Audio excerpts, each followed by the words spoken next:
Assalamualaikum warahmatullahi wabarakatuh.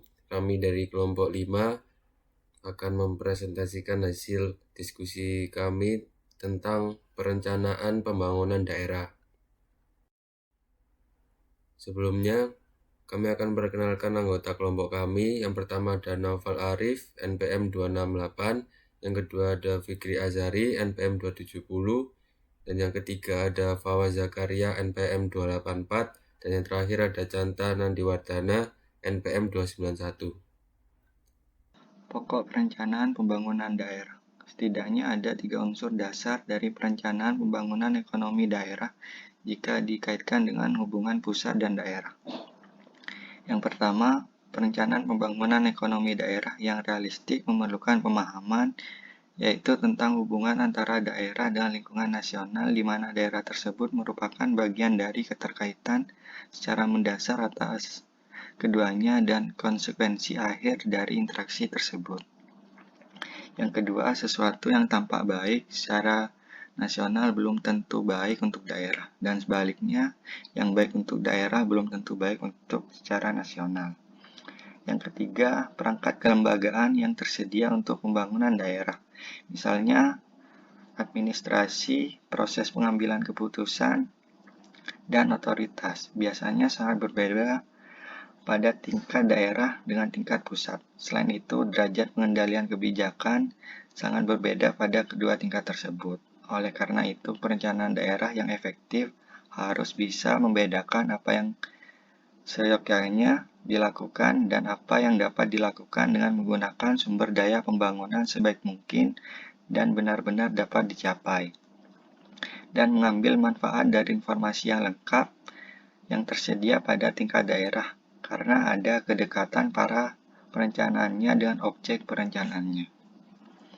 Selanjutnya, kondisi yang mempengaruhi proses perencanaan pembangunan daerah. Ada 2 kondisi yang mempengaruhi proses perencanaan pembangunan daerah.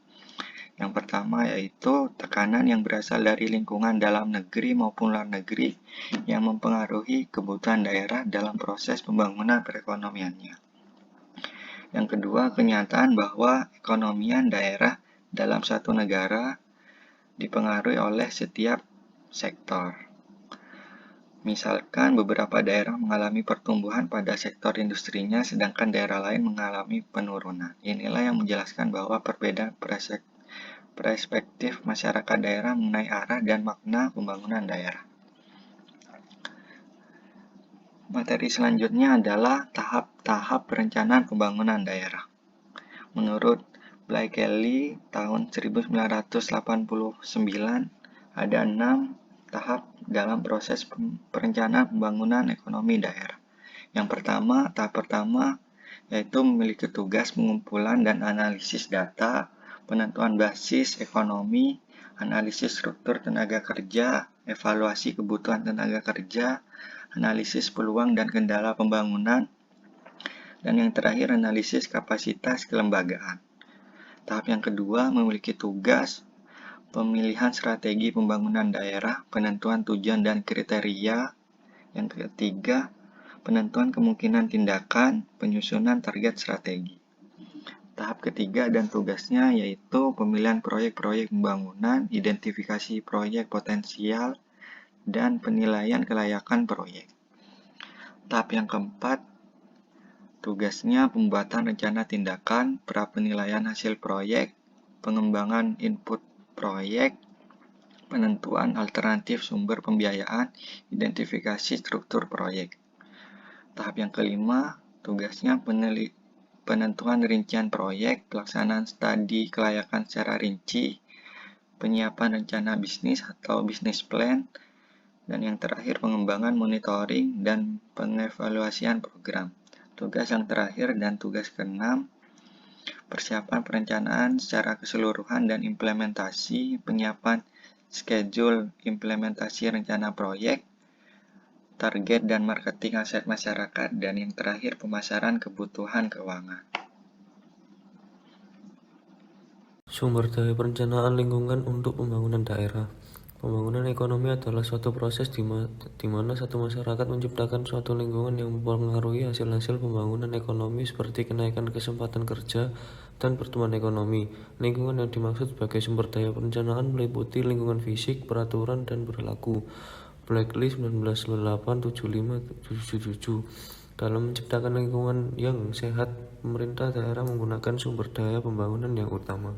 Sumber daya perencanaan lingkungan dibagi menjadi 3. Yang pertama, lingkungan fisik sebagai sumber daya perencanaan. Pemerintah daerah biasanya memperhatikan masalah lingkungan fisik, terutama infrastruktur fisik, yang tentu saja penting bagi dunia usaha dan industri. Sektor swasta biasanya memiliki keinginan yang baik yang bersifat khusus maupun umum dan persyaratan tertentu untuk lingkungan fisik. Kebutuhan khusus biasanya mencakup jasa angkutan khusus atau jasa pembuangan limbah. Dalam banyak hal, bentuk-bentuk lingkungan fisik ini bisa dibuat seragam. Dengan kata lain, pemerintah daerah bisa menyediakan jasa atau fasilitas khusus untuk memenuhi keinginan dunia usaha atau industri. Kemudian, lingkungan regulasi sebagai sumber daya perencanaan. Kita semua memahami bahwa insentif dan kebijakan keuangan merupakan input penting bagi proses pembangunan ekonomi. Banyak pemerintah daerah sekarang berupaya keras mengkaji ulang sistem regulasinya untuk menunjukkan bahwa biaya melakukan kegiatan usaha di daerah mereka mencerminkan keinginan untuk mencapai pertumbuhan ekonomi yang tinggi. Yang terakhir, lingkungan perilaku sumber daya perencanaan. Keputusan diambil sektor swasta mengenai ekspansi investasi atau relokasi tidak hanya didasarkan pada data semata.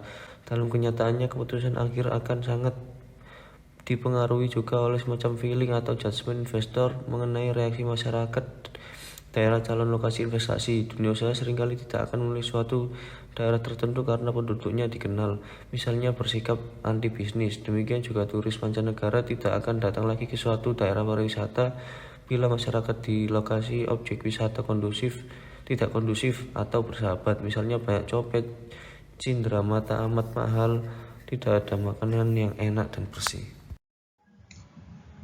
Sumber daya perencanaan lingkungan attitudinal untuk pembangunan daerah.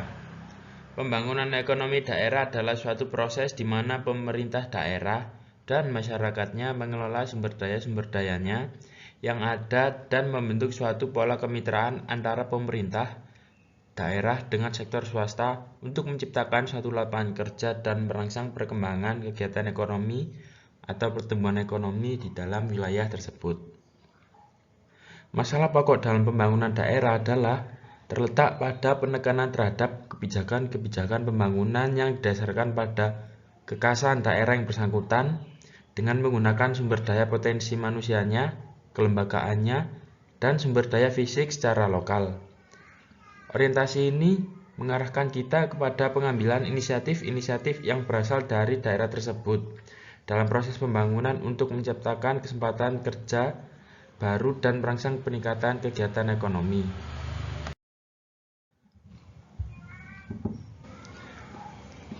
Strategi pembangunan ekonomi daerah. Secara umum, tujuan strategi pembangunan ekonomi adalah sebagai berikut. Yang pertama, mengembangkan lapangan kerja bagi penduduk yang ada sekarang. Tujuan perencanaan pembangunan ekonomi dan pengerjaan adalah lebih untuk memberikan kesempatan kerja untuk penduduk yang ada sekitar ketimbang menarik para pekerja baru. Kedua, mencapai stabilitas ekonomi daerah. Pembangunan ekonomi akan sukses jika mampu memenuhi kebutuhan dunia usaha, misalnya lahan, sumber, keuangan, infrastruktur, dan sebagainya yang beragam. Hal ini untuk mengantisipasi kemungkinan fluktuasi ekonomi sektoral yang pada akhirnya akan mempengaruhi kesempatan kerja masyarakat. Strategi pembangunan ekonomi daerah dapat digolongkan menjadi 4 golongan besar, yaitu yang pertama ada strategi pembangunan fisik atau lokalitas, atau bahasa Inggrisnya Locality or Cycle Development Strategy. Strategi ini yaitu melakukan pengembangan program perbaikan kondisi fisik atau lokalitas daerah yang ditujukan untuk kepentingan pembangunan. Industri pembangunan dan perdagangan pemerintah daerah akan berpengaruh positif bagi pembangunan dunia usaha daerah jika strategi ini diaplikasikan secara baik dan benar. Secara khusus, tujuan strategi pembangunan fisik atau lokalitas ini adalah untuk menciptakan identitas daerah, memperbaiki basis pesona, memperbaiki kualitas hidup masyarakat, dan memperbaiki daya tarik pusat. Alat untuk mencapai tujuan pembangunan fisik atau lokalitas ini dapat diaplikasikan melalui yang pertama, pembuatan bank, pengendalian perencanaan dan pembangunan, penataan kota, pengaturan tata ruang dengan baik, penyediaan perumahan dan pemukiman yang baik, penyediaan infrastruktur seperti sarana air bersih, listrik, taman, sarana parkir, dan sebagainya. Dan yang kedua ada strategi pengembangan dunia usaha atau business development strategi. Pengembangan dunia usaha ini merupakan komponen penting dalam perencanaan pembangunan ekonomi daerah. Karena daya tarik, kreasi atau daya tarik kegiatan dunia usaha merupakan cara terbaik untuk menciptakan perekonomian daerah yang sehat. Beberapa alat untuk mengembangkan dunia usaha ini yakni dapat dilakukan dengan yang pertama, penciptaan iklim usaha yang baik bagi dunia usaha. Yang kedua, pembuatan pusat informasi terpadu yang dapat memudahkan masyarakat dunia usaha untuk segala macam kepentingan. Dan yang ketiga, ada pendirian pusat konsultasi dan pembangunan usaha kecil. Yang keempat, ada pembuatan sistem pemasaran bersama untuk menghindari skala yang tidak ekonomis dalam produksi, meningkatkan daya saing terhadap produk-produk impor, dan meningkatkan sikap kooperatif antara sesama pelaku bisnis. Dan yang kelima, ada pembuatan lembaga penelitian dan pengembangan atau yang bisa disebut litbang dan sebagainya. Yang ketiga, ada strategi pengembangan sumber daya manusia atau Human Resource Development Strategy. Sumber daya manusia merupakan aspek yang sangat penting dalam proses pembangunan ekonomi. Oleh karena itu, peningkatan kualitas dan keterampilan sumber daya manusia adalah suatu keharusan. Pengembangan kualitas sumber daya manusia ini dapat dilakukan dengan cara yang pertama, pelatihan dengan sistem customized training. Yang kedua, pembuatan bank keahlian atau skill banks. Yang ketiga, menciptakan iklim yang mendukung bagi berkembangnya lembaga-lembaga pendidikan dan keterampilan di daerah. Yang keempat, ada pengembangan lembaga pelatihan bagi penyandang cacat. Hal ini penting bagi si penyandang cacat itu untuk meningkatkan rasa harga diri dan percaya dirinya. Dan yang terakhir dan sebagainya. Yang keempat, ada strategi pengembangan masyarakat atau community based development strategy. Kegiatan pengembangan masyarakat ini merupakan kegiatan yang ditujukan untuk mengembangkan suatu kelompok masyarakat tertentu di suatu daerah. Dalam bahasa populer sekarang ini juga dikenal dengan istilah pemberdayaan masyarakat. Kegiatan seperti ini marak di Indonesia belakangan karena ternyata kebijakan umum ekonomi yang ada tidak mampu memberikan manfaat bagi kelompok masyarakat tertentu. Sumber daya perencanaan lingkungan. Perencanaan adalah kegiatan dari pembangunan yang paling prioritas, karena perencanaan menentukan arah, prioritas, dan strategi pembangunan. Perencanaan pada dasarnya merupakan cara, teknik, atau metode untuk mencapai tujuan yang diinginkan secara tepat, terarah, dan efisien sesuai dengan sumber daya yang tersedia. Sehingga secara umum perencanaan pembangunan adalah cara atau teknik untuk mencapai tujuan pembangunan secara cepat, terarah, dan efisien sesuai dengan kondisi negara atau daerah yang bersangkutan. Pergeseran paradigma pembangunan setelah reformasi yakni perubahan dari paradigma yang sentralistik menuju paradigma yang desentralistik. Oleh dari itu, pembangunan yang dilakukan oleh negara didesentralisasikan dan diberikan wewenang kepada pemerintah daerah yang berwenang. Ada 4 pendekatan dalam proses perencanaan pembangunan, yaitu ada teknokratis, ada partisipatif, ada politis, dan ada bottom up, bottom down. Teknokratis adalah bentuk pemerintahan ketika para pakar teknis menguasai pengambilan keputusan dalam bidangnya masing-masing. Seperti insinyur, ilmuwan, profesional kesehatan, dan orang-orang yang pengetahuan, keahlian, atau kemampuan akan membentuk badan pemerintah. Dan yang kedua, ada konsep pembangunan partisipatif. Pembangunan partisipatif merupakan suatu proses pemberdayaan pada masyarakat sehingga masyarakat mampu mengidentifikasi kebutuhan sendiri atau kebutuhan kelompok masyarakat sebagai suatu dasar perencanaan pembangunan. Dan yang ketiga ada pembangunan politik. Pembangunan politik atau politis ini merupakan salah satu kajian dalam ilmu politik yang hadir sebagai suatu upaya untuk memahami perubahan sosial politik yang terjadi di negara berkembang. Konteks pembangunan politik ini lebih banyak mengarah ke negara-negara yang sedang berkembang dengan asumsi negara yang sedang berkembang ini masih mengalami instabilitas politik yang mempengaruhi kapasitas sistem politik karena rasionalisasi, integrasi, dan demokratisasi yang belum berjalan dengan baik. Yang keempat ada bottom up, bottom down. Bottom up, bottom down ini adalah planning, model perencanaan yang dilakukan dari atasan yang ditujukan kepada bawahannya, yang dimana pengambilan keputusan adalah mutlak milik atasan, sedangkan bawahan hanya sebagai pelaksana saja. Dalam pengertian lain terkait dengan pemerintahan, perencanaan top-down planning atau perencanaan atas adalah perencanaan yang dibuat oleh pemerintah ditujukan kepada masyarakat sebagai pelaksana saja. Pendekatan ini mendesak bagian bawah bekerja sesuai kemauan atasan di dalam perencanaan tanpa memedulikan situasi nyata bagian bawah.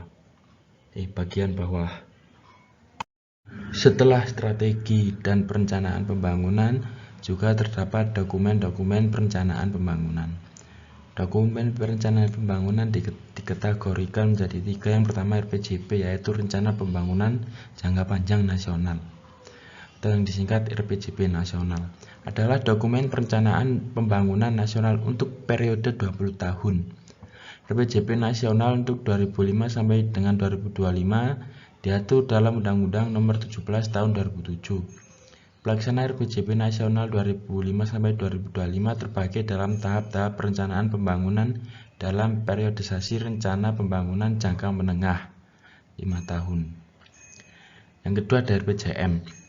RPJM merupakan penjabaran dari visi dan program presiden yang penyusunannya berpedoman pada RPJPN, yang memuat strategi pembangunan nasional, kebijakan umum, program kementerian atau lembaga dan lintas kementerian atau lembaga, kewilayahan dan lintas kewilayahan, serta kerangka ekonomi makro yang mencakup gambaran perekonomian secara menyeluruh termasuk arah kebijakan fiskal dalam rencana kerja yang berupa kerangka regulasi dan kerangka pendanaan yang bersifat indikatif.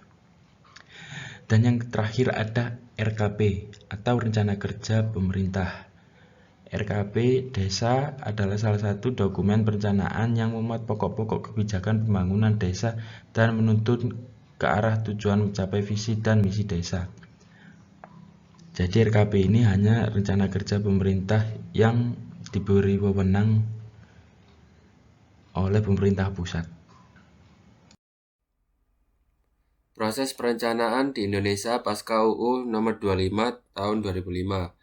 Sistem Perencanaan Pembangunan Nasional atau disingkat SPPN adalah satu kesatuan tata cara perencanaan pembangunan untuk menghasilkan rencana-rencana pembangunan dalam jangka panjang, jangka menengah, dan tahunan yang dilaksanakan oleh unsur penyelenggara negara dan masyarakat di tingkat pusat dan daerah. SPPN disusun dengan tujuan untuk mendukung koordinasi antar pelaku pembangunan, menjamin terciptanya integrasi, sinkronisasi, dan sinergi baik antar daerah, antar ruang, antar waktu, antar fungsi pemerintahan, maupun antar pusat dan daerah. Menjamin keterkaitan dan konsistensi antara perencanaan, penganggaran, pelaksanaan, dan pengawasan. Mengoptimalkan partisipasi masyarakat. Dan yang terakhir, menjamin tercapainya penggunaan sumber daya secara efisien, efektif, berkeadilan, dan berkelanjutan. Berdasarkan UU Nomor 25 Tahun 2005 tentang SPPN dikenal 4 pendekatan dalam proses perencanaan, yaitu proses politik, proses teknokratik, proses partisipatif, dan proses bottom up dan top down. Yang pertama, proses politik. Pemilihan presiden atau kepala daerah dipandang sebagai proses penyusunan rencana, karena rakyat pemilih menentukan pilihannya berdasarkan program-program pembangunan yang ditawarkan masing-masing calon presiden atau kepala daerah. Selanjutnya, proses teknokratik. Perencanaan yang dilakukan oleh perencana profesional atau oleh lembaga atau unit organisasi yang secara fungsional melakukan perencanaan, dilaksanakan dengan menggunakan metode dan kerangka berpikir ilmiah. Selanjutnya, proses partisipatif. Perencanaan yang melibatkan pihak yang berkepentingan terhadap pembangunan atau stakeholders, yang antara lain melalui pelaksanaan musrenbang. Dan yang terakhir, proses bottom up dan top down. Perencanaan yang aliran prosesnya dari atas ke bawah atau dari bawah ke atas dalam hierarki pemerintahan menurut jenjang pemerintahan. Menurut UU Nomor 25 Tahun 2005 tentang SPPN Pasal 8 dikatakan bahwa perencanaan pembangunan terdiri atas 4 tahapan, yaitu penyusunan rencana, penetapan rencana, pengendalian pelaksanaan rencana, dan evaluasi pelaksanaan rencana. Keempatnya dilaksanakan secara bertahap dan berkelanjutan sehingga dapat membentuk suatu siklus perencanaan yang menyeluruh. Permasalahan dalam implementasi perencanaan pembangunan daerah. Dalam implementasi perencanaan daerah, ternyata banyak masalah muncul. Permasalahan lain yang seringkali muncul di lapangan adalah sebagai berikut. Yang pertama, masih tidak jelasnya bagaimana dan kapan perencanaan top-down dan bottom-up terintegrasi. Begitu juga siapa yang bertanggung jawab untuk memastikan integrasi atau apa yang terjadi jika daerah otonom memutuskan untuk mengabaikan Propenas. Dan yang kedua, perencanaan di lapangan menunjukkan kesenjangan yang besar dalam memperhitungkan kemampuan finansial. Hanya perencanaan daerah tahunan yang memasukkan kemampuan fiskal tersebut. Dan yang ketiga, perencanaan terlalu memfokuskan diri pada anggaran dan proyek pembangunan daripada memandang anggaran secara keseluruhan. 7 titik kritis dalam tahapan perencanaan tahunan dan musrenbang di Indonesia. Yang pertama, penajaman tujuan dan sasaran yang akan dicapai. Yang kedua, lingkup pembahasan yang terbatas pada dana dekonsentrasi dan tugas pembantuan. Belum menyentuh dana transfer ke daerah, rencana investasi swasta, dan rencana penyaluran kredit perbankan. Yang ketiga, kejelasan arahan dari pemerintah pusat, Kementerian Perencanaan Pembangunan Nasional atau Bappenas, Kementerian Keuangan, Kementerian Dalam Negeri, dan kementerian atau lembaga kepada pemerintah provinsi dan pemerintah kabupaten kota karena bersifat normatif dan tidak pasti. Yang keempat, standarisasi nomenklatur program dan kegiatan kementerian atau lembaga dengan program dan kegiatan satuan kerja pemerintah daerah atau SKPD. Yang kelima, kejelasan kriteria penetapan prioritas program dan kegiatan kementerian atau lembaga yang akan dilaksanakan di setiap provinsi. Dan yang keenam, keterbatasan waktu pembahasan sinergi program dan kegiatan kementerian atau lembaga dengan program dan kegiatan SKPD sehingga tidak menghasilkan keputusan yang bersifat final. Dan yang terakhir, kepastian hasil musrenbangnas sebagai dasar penyusunan rencana kerja kementerian atau lembaga dan RKA kementerian atau lembaga. Sekian presentasi dari kelompok kami. Jika ada salah-salah kata mohon dimaafkan. Wassalamualaikum warahmatullahi wabarakatuh.